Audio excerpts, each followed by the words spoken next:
Santo, naway sumayin Sa ating maganda sa pagdating ni Kristo, ating sikapin na makikan ang inyong tawag iwan na magbagong ituwin ang mablihan, talikuran ng kasalanan upang handa ang puso natin katagating si Kristo upang magkari ang pagmamahalan at pagkayumahan sa pagmamahalan. Manahimik mo na kayo sa dali at ating aminin ang ating pagkukulang, ang ating kasalanan at tumingin ng kapatawaran sa ating gawaing Panginoon.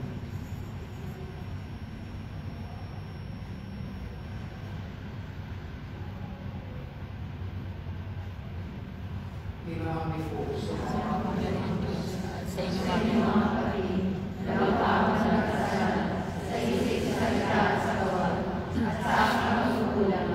Kaya sinasama ko sa mahal na Birhen Maria, sa lahat ng mga anghel ng mga banal, at sa inyo mga kapatid, na ako'y manalangin sa Panginoong aming Diyos. Kaawaan tayo, makapangyarihang Diyos, patawarin tayo sa ating mga kasalanan at pagbabayan tayo sa buhay na walang hanggan.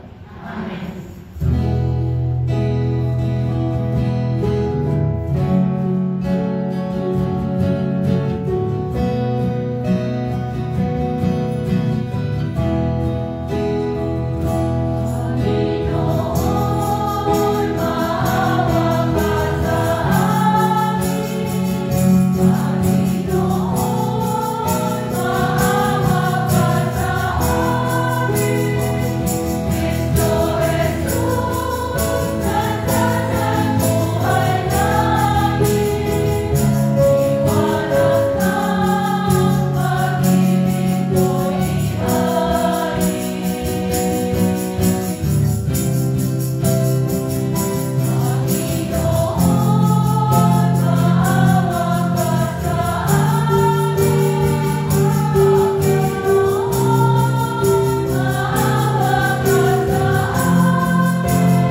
ang ginawa. Kaya naman, manimuloy, wala kayo sa gawa. Gawanan mo sa kanila at kaya ng ginawa. Kung paano nilalaga sa mga buong bagis, sa sariling bayan namin, kami poon ay ulan. Sila na nagbukid, nalatanin ng ilimba, wala ang mga makain, masasaya ang kaliwa. Gawanan mo sa kanila at kaya ng ginawa. Noong mga nagsimpaling nila yung lupit, nananamis, ayaw ang may dala, dalang ang pagkain. Gawanan mo sa kanila at kaya ng ginawa. Hindi kaya ni San Pablo ang mga Kristiyano sa Filipos na magkaroon ng malinis na kalooban at walang makita sa mundi hanggang sa pagdating ni Kristo. Amin pong magigan ang ginawang pagkain. Pagpasa mula sa sulat ng Apostol San Pablo sa mga taga-Pilipos. Ang aking mga panalangin para sa inyo ay nag-dispose ng kabanalan dahil sa inyong tulong sa pagpapalala ng mabuting balita tungkol kay Kristo mula ng ito'y pinagkakapin hanggang sa kasalukuyan. Tinitiyak ko sa inyo ang mabuting gawa na pinasimulan sa inyo ng Diyos ay kanyang hulusin hanggang sa araw ng pagpabalik ni Kristo Jesus. Nalalaman ng Diyos na ang panalangin ko sa inyo ay kasinapin ng pagmamahal sa inyo ni Kristo Jesus. Ipinadalangin ko sa Diyos na magpayo ang iyong pag-ibig at masakapan ng malinaw na pagpapilala at malawak na pagpapinawa upang mapiling ninyo ang pinakamahalaga sa lahat ng bagay. Sa gayon, pagdating ng araw ng pagbalik ni Kristo, makatuwag kayo malinis, walang kapintasan, at gustos ng magandang paraan na kaloob sa inyo ni Yesu Kristo sa karangalan at pagpilihan ng Diyos. Ang salita ng Diyos. Salamat sa Diyos.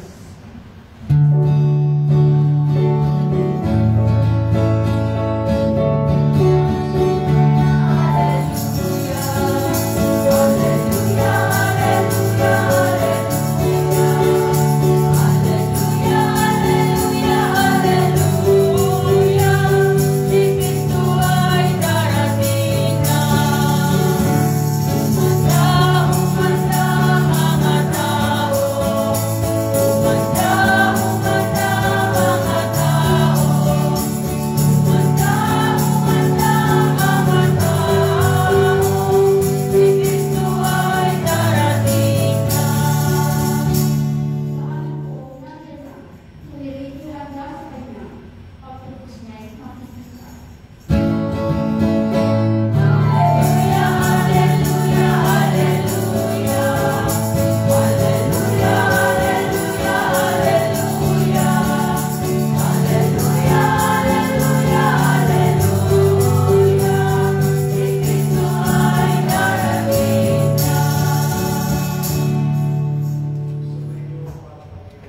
At sa inyo, Ang mabuting balita ng Panginoon ayon kay San Lucas.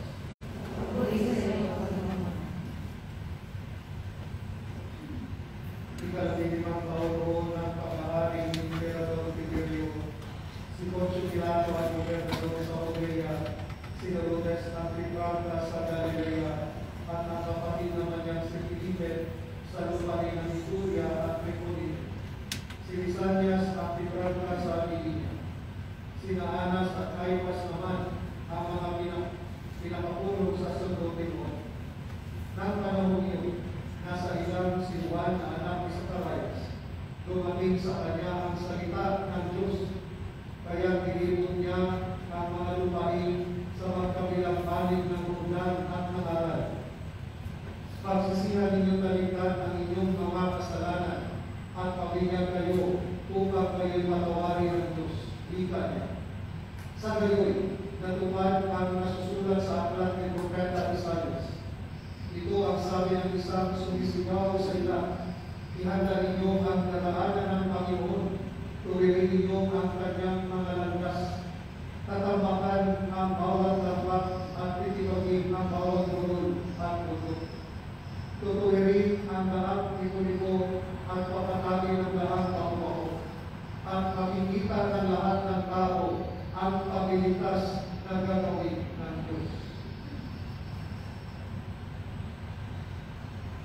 ipapatid ang mabuting balita ng Panginoon.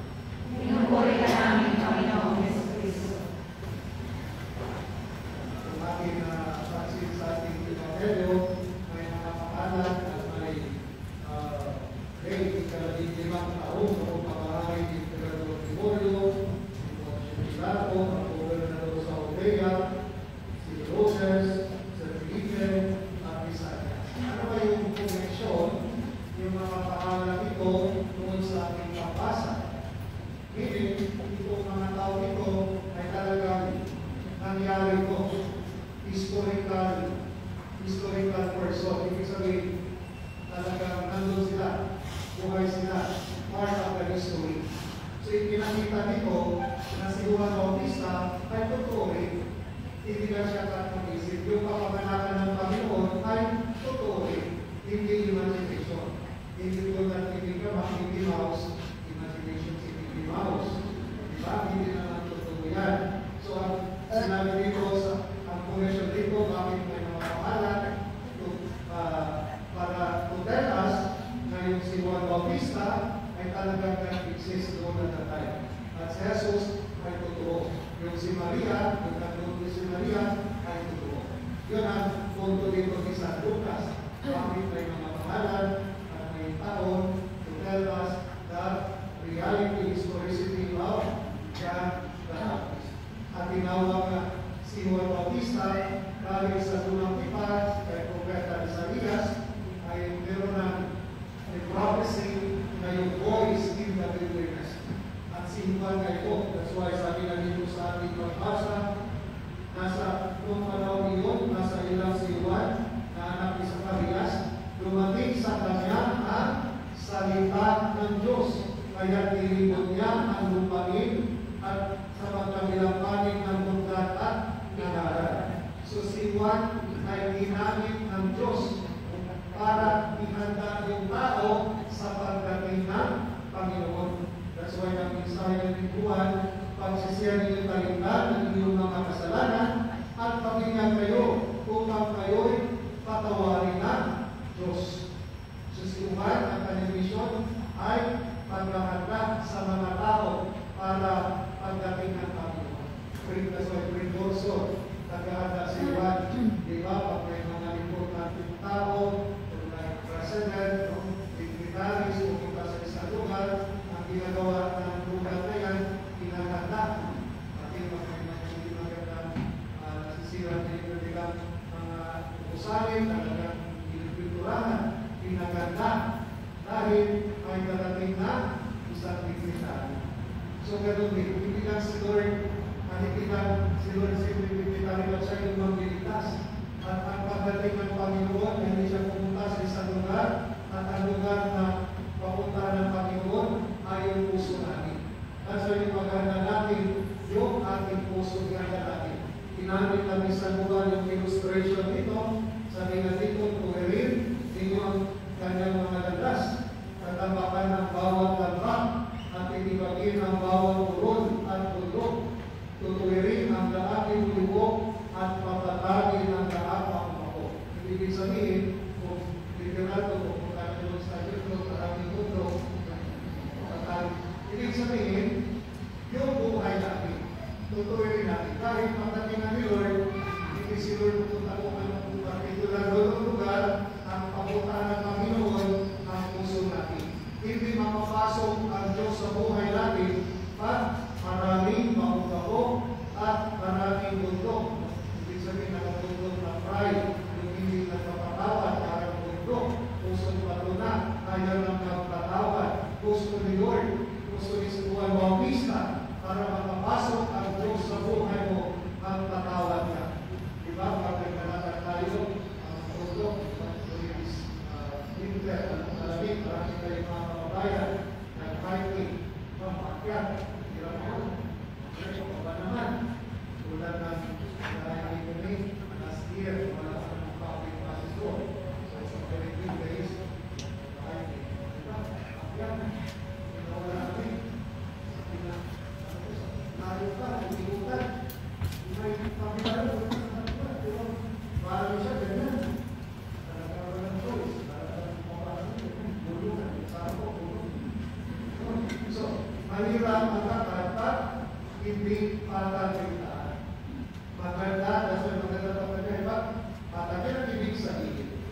sa buhay natin pag hindi patak, hindi strain ang puso natin, hindi strain ang puso natin towards sa Kanya. Dapat, sabi nga dito, ihanda ang puso natin. That's why yung hindi lang yung buong buhay natin bilang Kristiyano actually ay mapahanda sa pagdating ng Panginoon.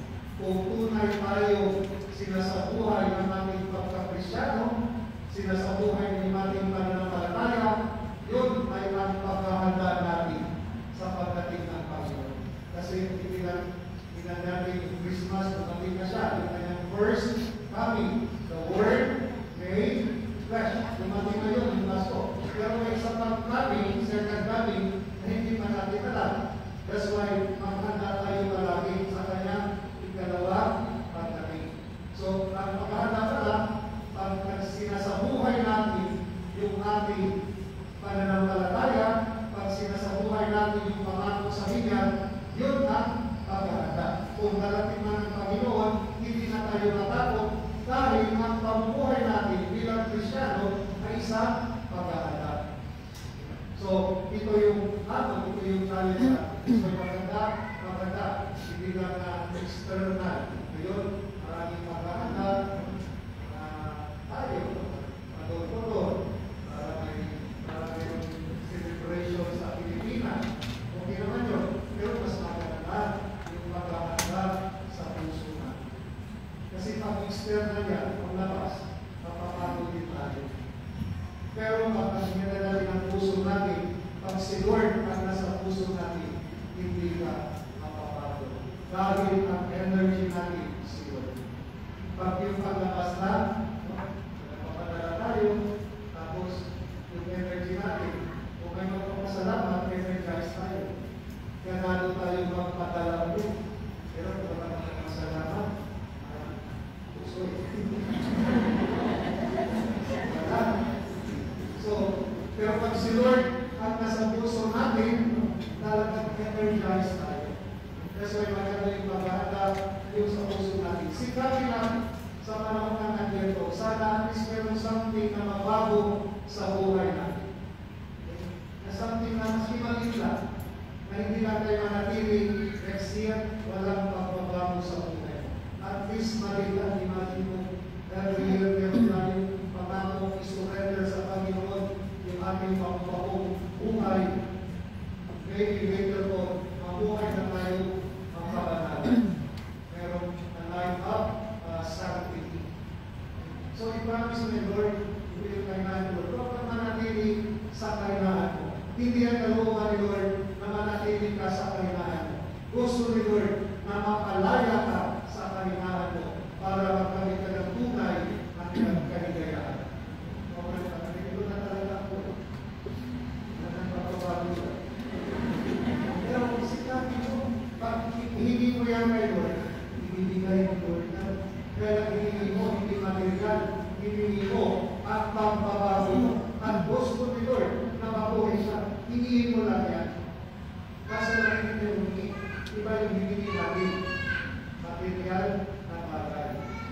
Lord, tingnan mo na kayo Lord. Sana Lord, material. Pero ang material, kaya mo lang yan. So ito yung challenge. Pray. Huwag kang mawala ng pag-asa. At iingin mo yan sa Panginoon for your goodness at kabutihan mo, ibibigay ito niya. The Lord will fulfill His promise. So, ito yung paghahanda natin. Yung paghahanda sa buhay natin, ang paghahanda pala natin para mapapasok ang Diyos sa puso natin, yung paghahanda na sa puso natin. Hinanda natin yung kaluluwa. Pag nasa si Lord ay nasa puso natin, tayo rin tulad ni San Pablo ay tinawag na maging partner sa kanyang pagmimisyon. Ano sinabi dito sa ikalawang pagbasa? Sabi ni San Pablo, ang aking mga panalangin para sa iyo at laging puspos ng kagalakan dahil sa iyong tulong at sa pagpalaganan ng mabuting balita. So si San Pablo mismo mayroong partner sa kanyang pagmimisyon. Hindi lang solo ni San Pablo. Sana gano'n din tayo. na pag si Lord ang nasa puso natin, we cannot help but participate the mission of the Lord. Maybe yung mission natin, to offer or to offer our brothers and sisters. Hindi madaling ang buhay ng mga tao. Sometimes, kailangan ng kapatid natin gabayan o makikita ng kanilang problema. Tulad ng 2 weeks ago, sila ay nasa COVID, sa Pilipinas, yung isang kabayan, umama sa akin, yan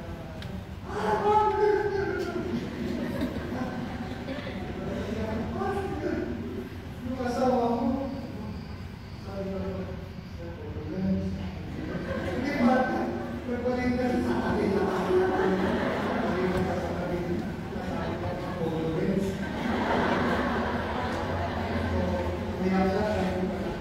So, sometimes yung comfort, yung samahan natin sila, ito yung pagkakabay.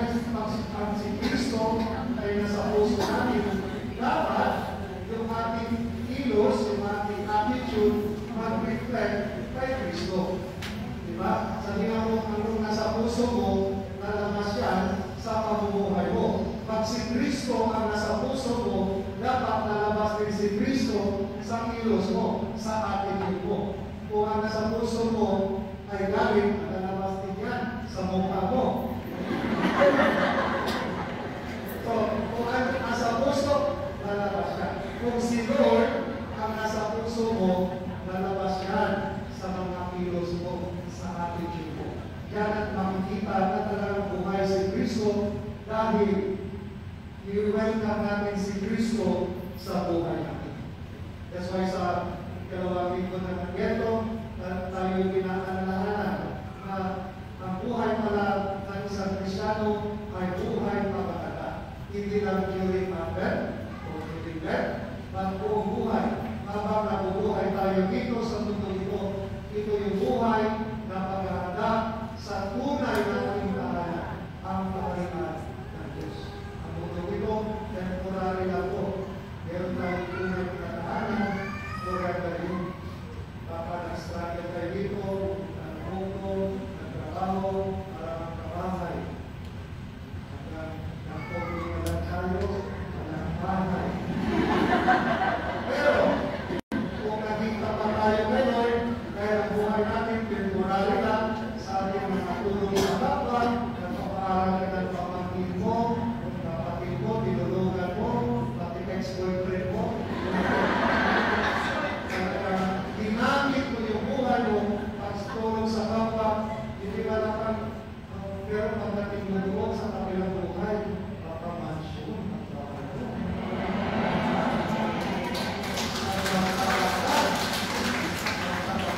yung sa tulong mo, yung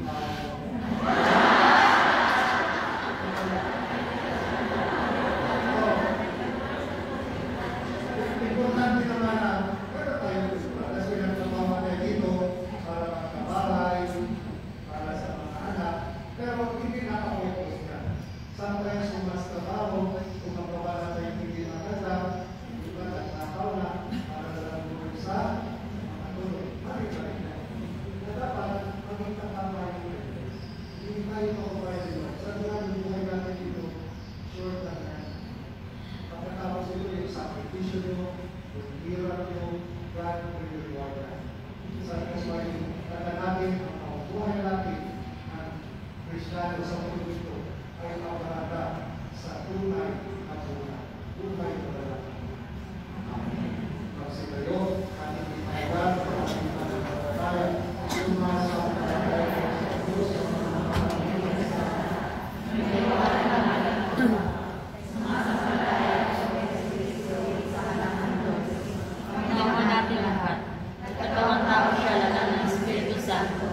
Pinanganak ni Santa Maria ang Virgen, may pagkasakit ni Poncio Pilato, pinako sa krus na matay inilibing, nanawag sa kinaroroonan ng mga yumahaw, nang may 3 araw ng buhay na inuling, umakyat sa langit, nalululok sa kanang Diyos na pangmapangyarihan sa lahat. Doon magmumula pa rin ito at hukom sa nabubuhat ng matay na tao. Sumasampalataya na ako sa Diyos Espiritu Santo,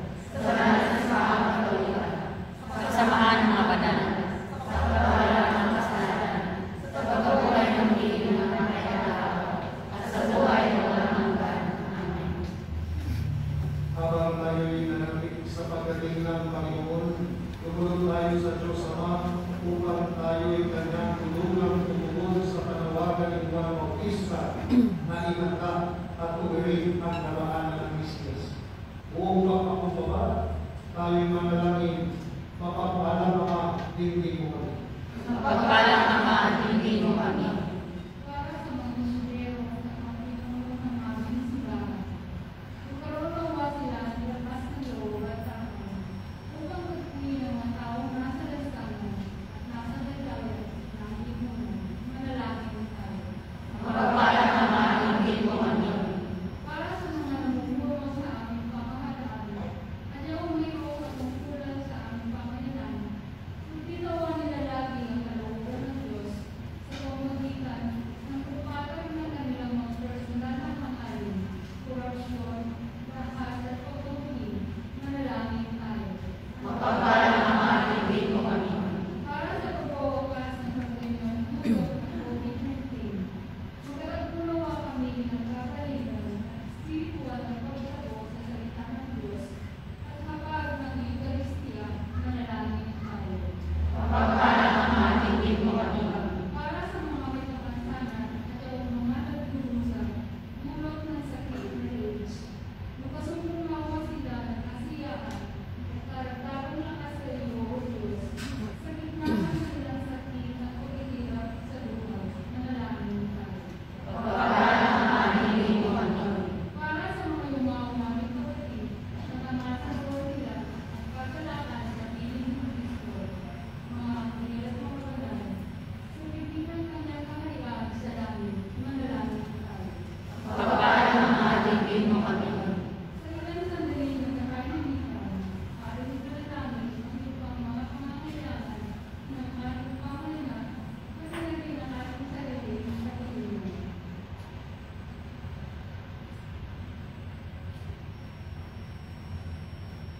Manalangin tayo. Mapagpalang Ama, dindig mo kami. Diyos Ama namin nasa langit, patabi mo ang aming kalooban mapagmataas upang tuluyang maghawi sa amin ang iyong pag-ibig at pagpapatawad. Habang manunod kaming namin at naghihintay sa pagdating na sa Kristo na anak mo at aming Panginoon ngayon at magpasawalang hanggan. Amen.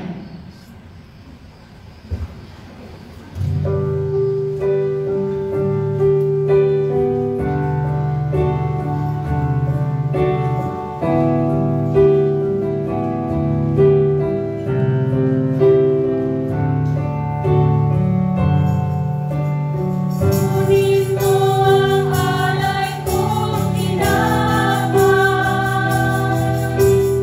at mula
awit ng papuri sa iyo, na malahumay sa kalangitan, kami nabubuti sa iyo, kadakilaan.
Kaya dinamano matapos ang hapunan, tinawagan niya ang talis, muli kanyang pinasalamatan, iniabot niya ang talis sa kanyang mga alagad, at sinabi,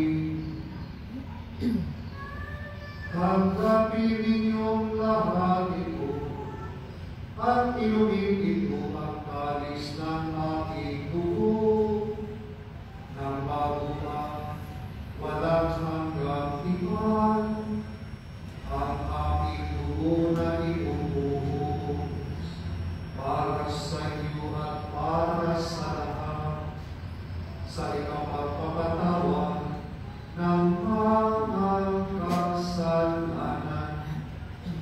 Gawin ito sa pag-alala sa akin.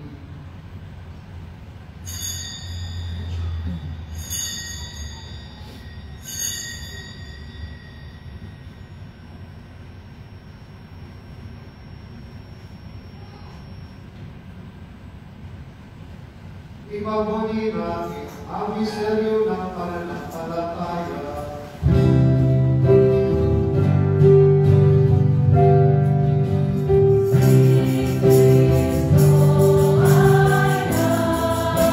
Amen.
buhay at ang alis na nagkakaloob ng kaligtasan. Kami nagpapasalamat dahil kayo pinarapat na tumanong sa harap mo para magiging sa iyo.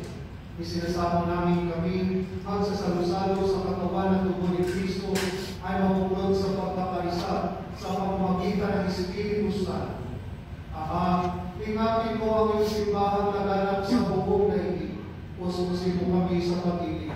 Kaisa ni Francisco na aming Papa at ni Stephen na aming Obispo at ang Tanang Kapatiran. Alalahanin mo rin ang mga kapatid namin na hilay na may pagkasal sila ay muling mabubuhay. Gayon din ang lahat ng mga kumana. Kaawaan mo sila at mapagaliw sa iyong kaliwanagan. Kaawaan mo at maginapati kami lahat na makasalo sa iyong buhay na walang wakas. Kaysa ng mahalaga rin Maria na ina ng Diyos at ni San Jose ang kanyang pamilya. Kaysa ng mga apostol at ng lahat ng mga banal, San Lorenzo Ruiz, San Pedro Calungsod, na namuhay dito sa daigdig ng kalugod-lugod sa iyo. May pagdiwang na namin ang pagpupuri sa ikararagan mo sa pamamagitan ng iyong anak na aming Panginoong Jesucristo.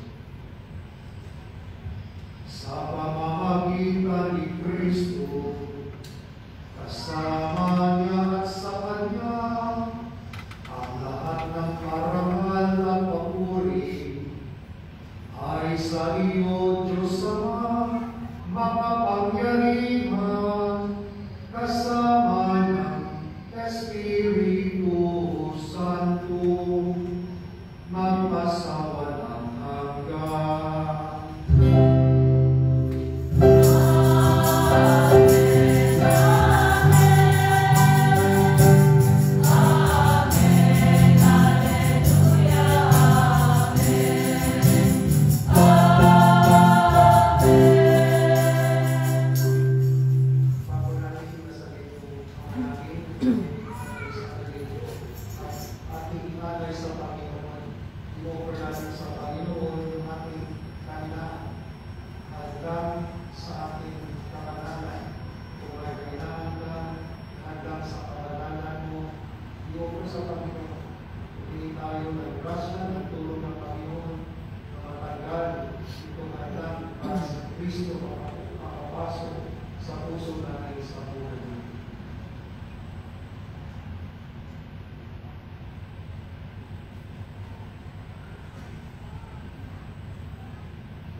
Sa pagpapigay ng mga nakagagaling na utos ng Panginoon na Jesus na Panginoon natin ang Diyos, ipahayag natin ang lakas ko.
Ibigin namin kami sa lahat ng masama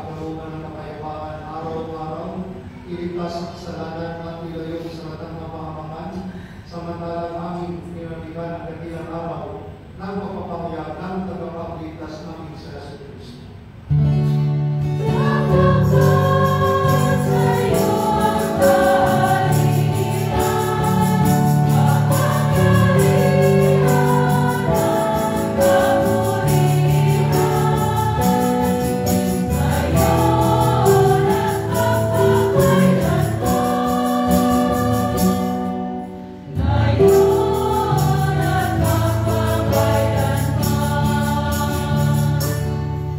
Panginoong Jesucristo, sinabi mo sa iyong mga apostol, kapayapaan ang iniiwan ko sa iyo. Ang aking kapayapaan ang ibinibigay ko sa iyo. Tumayan mo ang aming pananampalataya at huwag ang aming mga pagkakasala. Pagkalooban mo kami ng kapayapaan at pagkakaisa ayon sa iyong kalooban, kasama ng Espiritu Santo, magpa sa walang hanggan. Amen. Ang kapayapaan ng Panginoon ay laging gusto na iyo. At sumayin. Ang bigayan ng kapayapaan sa isa't isa.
Manalangin tayo.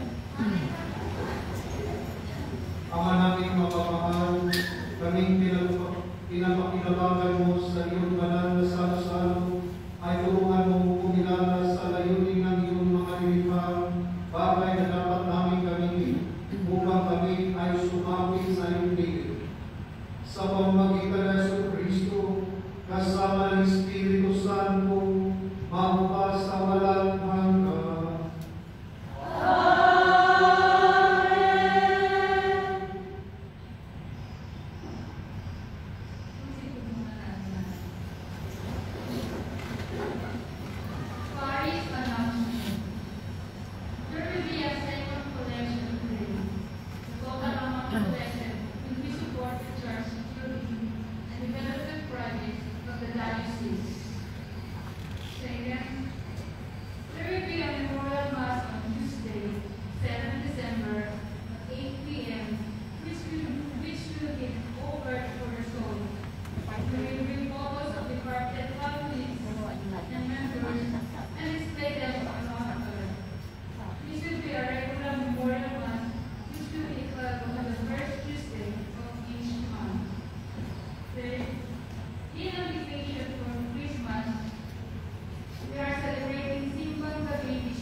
Sumayo ang Panginoon. Magsumayo habang ginagawa ang pagbabastas. Ama naming mapagpala,